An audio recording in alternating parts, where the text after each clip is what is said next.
Hello and welcome to my first Watford video as FPL Juicer on my channel. So this is the FPL reaction to the prices that have been released and the fixtures that have been released. So basically I'll be doing another video very soon.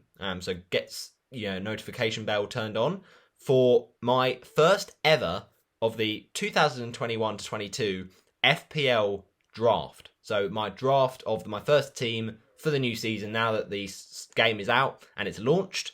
So make sure you smash a like on it. But today we will be doing a little bit of a reaction to what the fixtures are looking like for, first of all, Watford, and some good prices for some players. As part of this channel, FPL Yellow Army, we want to get those subs up because we're starting from the bottom. Let's get the word spread out and make sure you share it with your friends. Tell them if you're interested in FPL and you want to know a bit more about certain players to target, and especially for Watford fans, players to target, then make sure you do share the word. So let's get into it then, shall we? This is going to be good. I'm going to have a little look at Watford first in terms of my role as a FPL juicer for the people on YouTube, the very good content creators, FPL Juice. They have content on TikTok, Twitter, I think Facebook, I'm not sure, but also, of course, YouTube and Instagram. So very good. Make sure you check them out. And also now they have released 9 of the first FPL Juicers videos to kind of be an introduction to their campaign, to their advice and report of their clubs. So mine is out, of course. Go check it out on the YouTube of FPL Juice. Roberto the Pro, also known as my Twitter handle, FPL Yellow Army at Roberto Hollis 9. So let's get amongst it and look a little bit at Watford player prices for this upcoming FPL season. Now, there are a few contenders. There are a few more obvious picks that you simply have to go with. But let's start off by saying, in goal, the prices are unbelievable. So, all right, Watford might concede a few goals this season, just to put it lightly. But if we get some saves and we just kind of grind out games, which hopefully we will do, Ben Foster and Daniel Bachmann are absolute bargains. Now, Bachmann, obviously, at the time of recording my introductory FPL Juicer video, he'd only played one game in the Euros. And to be fair to him, he did have a bit of a mare in the game against North Macedonia, because he just didn't really communicate with David Alaba, and they did one thing and he did the other, and basically he spilled it, to say the truth. He tried to take the ball out from Pandev, but he couldn't get it in his grasp, and Alaba got in the way, and then Pandev got the ball and kind of just slotted it home for his first goal. He's about 37, Pandev, and that was apparently North Macedonia's youngest ever scorer, but obviously one of their first. So yeah, not ideal for Daniel Bachmann, but then the rest of the game he was all right, and he kind of carried on with a decent performance as Austria won 3-1. Then the second game, Austria faced a very tough opponent, Netherlands. It was always going to be tougher for Daniel Bachmann, but he actually made a really good save from a corner, whipped in, and he just really was instinctive in his shot that was... Well, he didn't shoot, but he prevented a shot from finding the back of the net and, palmed it away really well to deny, I think it was Depay. So, yeah, really good game, but obviously a very tough opponent, so he conceded 2 goals. But then the third game, Austria had a massive matchup with Ukraine, and knowing that one of the teams could win that game, and off the back of 5 goals in the first 2 games for Ukraine, or was it 4 goals perhaps? Yeah, it was. But Yarmolenko was such a threat. Yaremchuk was such a threat, but he kept a clean sheet. What a legend. He had a great performance and made some really top saves in that win for Austria over Ukraine. So there, it was a great tournament for Daniel Bachmann to end it with a clean sheet. But then Austria were just served up with the most unfortunate and difficult first game in the round of 16 against Italy. Italy were one of the favourites. They've got an amazing squad depth, and Austria were absolutely wonderful. They just performed so strongly, so confidently, so determined to try and stop that Italy team, and they just made a great account of themselves. So you've got to give Austria all the credit. And Daniel Bachmann made a few really, really good saves, especially that one with his foot. He just stretched a leg out and denied Barella. But yeah, he had a great game once again, Daniel Bachmann, especially tipping over that fantastic free kick. So what a player he is. You know, he's made all Watford fans proud, including me, and he's got to have made his country very proud because he wasn't the favourite to be number one, but he had the first game against North Macedonia. He played pretty well against North Macedonia, and the manager was like, I've just got to start this guy, and he's done well for Austria. And in a competition where I did think they would be the underdogs, they did in a way suit that label because they got past the group stage, which they hadn't done before. So yeah, Daniel Bachmann, so proud of him, and he makes some great saves for Watford last season. He was so important when Foster was out injured. So at 4.5 million, he looks like a great option. Obviously, you don't want always to have Watford defenders or goalkeepers because we're going to concede a lot. But in terms of the price for Bachmann, and, you know, the fact he had such a good end to last season when he wasn't involved due to Foster kind of just getting the chance over him, he is really, really good. And at 4.5, he could be one to look out for. Watford's fixtures, now we go into that bit. In terms of Daniel Bachmann, he starts off with Aston Villa, so, you know, it might be a difficult one for a clean sheet there, but generally, it is a bit of a nice sea of green fixtures for Watford to start the season. Brighton, the second game, if you've got Daniel Bachmann, could be a chance of a clean sheet. Tottenham, probably not. But then Wolves, Norwich, Newcastle, Leeds, there could be some clean sheets in there. And of course, with FPL, there's bonus points. So you could get some extra bonus points for saves from Daniel Bachmann. And to be fair, he saved a few penalties in his time. So you never know with him. But yeah, I think he's a great option. Hasn't got, you know, the minutes really in the Premier League because Ben Foster's just always been the man. But it just shows what a player can do and the quality they have when they've been brought in many years ago. He had a great spell at Kilmarnock and then he came back and really has, you know, impressed. So he's a good option. But Ben Foster, the cycling goalkeeper at 4 million is also a great option, I think. Such a budget option. And if you want a second goalie, then look no further than Ben Foster because Ben Foster will get a few games, I'd imagine. Not as many as Bachmann, but of course Foster makes so many saves that equals bonus points.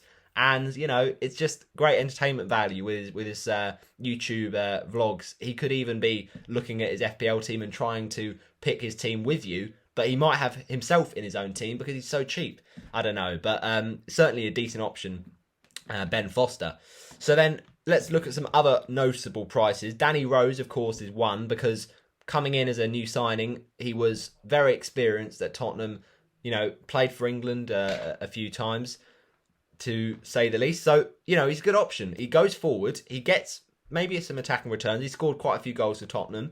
And I think he played for a little bit for Sunderland as well. And, you know, other teams. So why not? Danny Rose, it is a bit of a risk because with Adam Messina there, you know, Messina had a great championship season. He scored our first free kick in ages. So doesn't mean he's nailed on free kicks, but it was a great moment in the season. But there is a bit of rotation dilemma with Rose and Messina. But I'd imagine that Rose would start the season. And I think in that first Aston Villa game, you've got Ismail Assar on that right-hand side. You've probably got Joao Pedro starting on the left. We don't know what we're going to do. But we had Sema on the left last season. And we bring in some big and important attackers. So it means probably Sema doesn't start. But if Sema can play at left back, amazing. That does, you know, weaken the approach for Rose. But you'd imagine Rose starts. And he's not a bad option at 4.5. Basically, you want to be looking for Watford at the goalkeepers, the defenders, who can pick up not so many attacking returns. I might be a bit over-optimistic for my own team, but certainly bonus points, I think, with these good fixtures as well. And then you're looking at Sarr, realistically. I think, you know, other defenders, Kiko Femenia is so attacking, and he, again, is at 4.5. All these defenders, really nice and cheap, and you know, no defence for Watford is above 4.5 million. So there's some options there. Sierralta, I'm not sure if he's got enough goal threat, but he could get some, you know, nice clean sheets. And, you know, FPL posted a article about it, how you can have, say, Taylor from Burnley and Sierralta to combine for some nice returns because the fixtures look quite nice. But in terms of goal threat, I wouldn't get too overexcited with Francisco Sierralta. He's so strong in the air, but he doesn't pop up with enough goals, so I'm not sure about that at the minute. And then finally, I guess you could say it may be a case for Jeremy Ngakia, but I'm not sure he's going to get that many starts across the season, so it might not be worth it. So that wraps up the defence. In midfield, I think Dan Gosling's got to get a bit of a shout out because he had a great championship season and he just made such a big impact after his transfer from Bournemouth, and he epitomises that fighting spirit of Watford. He was so good at the end of last season, so he can score big goals, he can get involved in a lot of chances for the team. He might play. It will be difficult to see him start, but he could. So he could have an eye for goal, and he just likes to get in the box, likes to get in good positions. So for 5 million, Dan Gosling, it's not the end of the world. Chalobah also 5 million, as well as Cleverley, as well as Hughes. These are all players who are a little bit more defensive, but they have an eye for goal maybe sometimes. And Ken Sema, I'm not sure he's worth the 5.5 because you can get, someone like, I don't know, Smith Rowe for the same price. And there aren't a lot of options at 5.5, I'll admit, but I don't think Sema's going to necessarily start. And then, of course, you've got Philip Zinkernagel, who we transferred in January. He took a long time to get going, really, as in a Watford shirt, and I'm not sure he's going to offer you a lot of points. So, moving on to the forward line, the front three, Sarr is a must for me. I've seen a lot of FPL teams now, with a few drafts already out, having Sarr, and I salute you. He is just such a great player. What a signing from Watford that we did all the way back in 2019. So it simply has to be done. Ismaila Sarr, he's our talisman. He's such an important part of the way we play. Looks like we're going to keep hold of him. And he links up so well with Kiko Femini on that right-hand side. So he could be on penalties. He most likely will be on penalties. 7 times out of 10 or something like that, he should take them. So, that just really does widen his appeal. And at 6 million... I think that's a bit of a bargain, to be fair. I think he might be a great shout. So, moving on, we've signed Imran Louaza. Now, Louaza, I'm not sure is necessarily an attacking player. He might be in there to kind of fill the void left by Etienne Capoue, but I'm not sure that he's going to get goals. We'll have to see. He's a fresh face. And Kwadwo Bar, obviously, also a nice young player, but he might not start all the games. And then we move up to the, proper number 9s, the traditional forwards.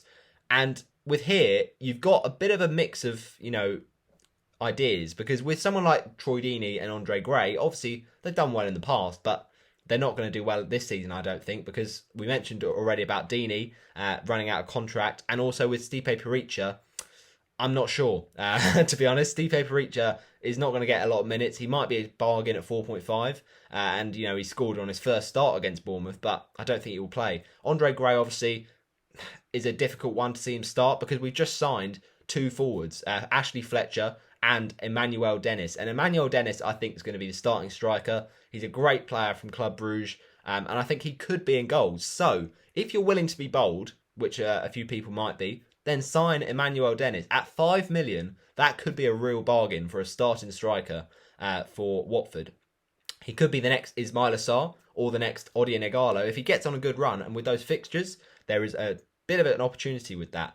Isaac Success, don't even consider him. Ashley Fletcher, let's see how much minutes he gets, but I'm not confident in it. And Joao Pedro, we mentioned with Emmanuel Dennis starting in the team. That does obviously worry Joao Pedro a little bit, but he could play on that left-hand side. And if not, then Sema on the left and Pedro on the bench. But I think Pedro's still a good option. He's got a lot of potential, and I think he's this kind of player that's got the quality to make that step up to the Premier League. So watch out for Joao Pedro.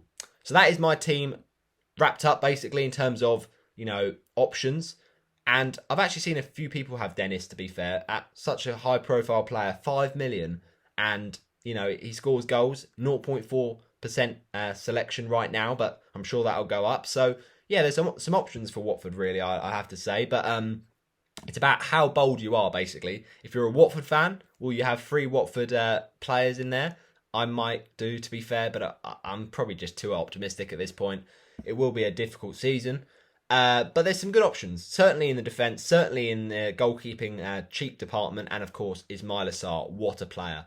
So let's move on then to the rest of the prices for the rest of the teams in FPL, and then we'll get into some of the fixtures and some good players to target.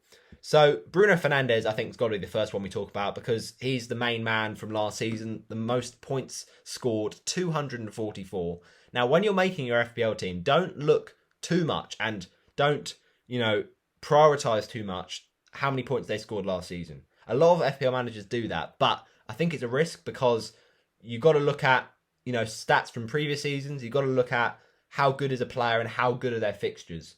Because, a player can do really well last season, but then they get a loan move to somewhere else. Obviously, that's fairly obvious, but the point is not everything is based on last season. And also, you've got to take into account last season had a lot of the season without fans. So will fans have a different impact on different players? That could be, an important thing to consider. So Bruno Fernandes, I think, was one of the star men to consider. He's just so attacking. I know he's not had a great Euros so far with Portugal, but in the Premier League with Man United, he's their star man, and he's on penalties. He's on, set pieces. He's a great player, Bruno Fernandes. So go for him, I'd say, even at 12 million.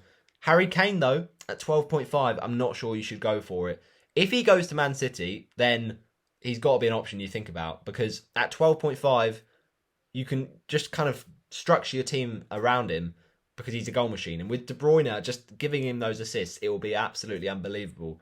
But I'm not saying it now while he's at Spurs, because I think that Tottenham team rely too heavily on him. And even if he does want to move, but Man City can't afford it or Spurs won't let him go, then he might not even get games for Tottenham. He might refuse to play. I don't know. But I just feel like that price is too much for a player who might be dragging a team through and who might want to, not necessarily play. At Man City, it looks nice, but it's just if he was a little bit cheaper, then I'd consider it. Back on, off the back of such a great season. So yeah, maybe avoid Harry Kane for the minute unless you can, afford it with your structure. Mo Salah, he has to be a must for me. Now there are talks about him missing perhaps the first game of the season because, Egypt want him to play for them at the Olympics. Now, just take it with a pinch of salt, this one, because at the end of the day, Liverpool won't allow that to happen. They won't want his, availability to be skewed by that. But the chances are he will play, and even if he does want, a last minute inclusion and isn't be able to get back in time for that game against Norwich on the 14th, then just make sure you keep updated, and you can always switch to another premium midfielder like your Kevin De Bruyne at 12 million. So yeah, Mo Salah is the god, really, of FPL terms, really. The last few seasons, he's been just so consistent, getting goals, getting braces, getting hat-tricks, and a perfect captain for pretty much any week. So just get him in. Simple as that. Son, 10 million. Well, without Harry Kane, is he going to be a perfect option? I'm not sure. But I think 10 million is a fair price for Son. He had a great season last time, and, he's just so good. It's as simple as that. And I think he will struggle without Harry Kane, but he's still a good player, and Spurs are still going to want to go for it. It's just about how will Spurs set up with, whoever they bring in as a new manager. It's quite hard to predict. So I'd probably just, be cautious about that. Patrick Bamford had a great season, but he's got a difficult run of fixtures to start the season. And Leeds are a very great attacking team, but Man United, Everton, and Liverpool in the first four. All right, you can say Leeds can throw it and go for it in any game against any opposition, but I still would, be cautious about that. Jamie Vardy, gone up in price, 10.5 now. It's a bit costly for a player who's, really getting old now. I think Vardy last season was, decent at the start. Got a lot of penalties, to be fair, but then he started this season and just basically became the understudy of Kelechi Iheanacho. So I'm not sure Vardy's 100% worth it. Also, Emi Martinez, right? A lot of people are going to buy him, but I think it might be an avoid just because that price. I know he was amazing last season and everyone jumped on him, fair enough. They had good fixtures. They had Sheffield United, their first game. But I think with Emi Martinez, now with that price, you've got better goalkeepers at 4.5 with better fixtures. With Martinez, all right, yeah, he's a great shot stopper, but is it just worth having the extra mil for the rest of your team to be invested in? So I think Martinez obviously is going to be a player that everyone brings in eventually if he's gone on a really nice purple patch. But for now, all right, they play Watford first game. It's not bad. But then, I don't know, I feel like despite the fixtures with Newcastle and Brentford, then they turn and you don't want it to own him really for those games. So just think about it. He's not always the answer, Emi Martinez. And then we'll just do a couple more because we need to get on really. So Calvert-Lewin, 8 million. That's an absolute bargain, I think. off the back of the start he made to last season, I thought he might be 8.5 or even 9 million. So that is a respectable price, I'd say. He started the season so cheap.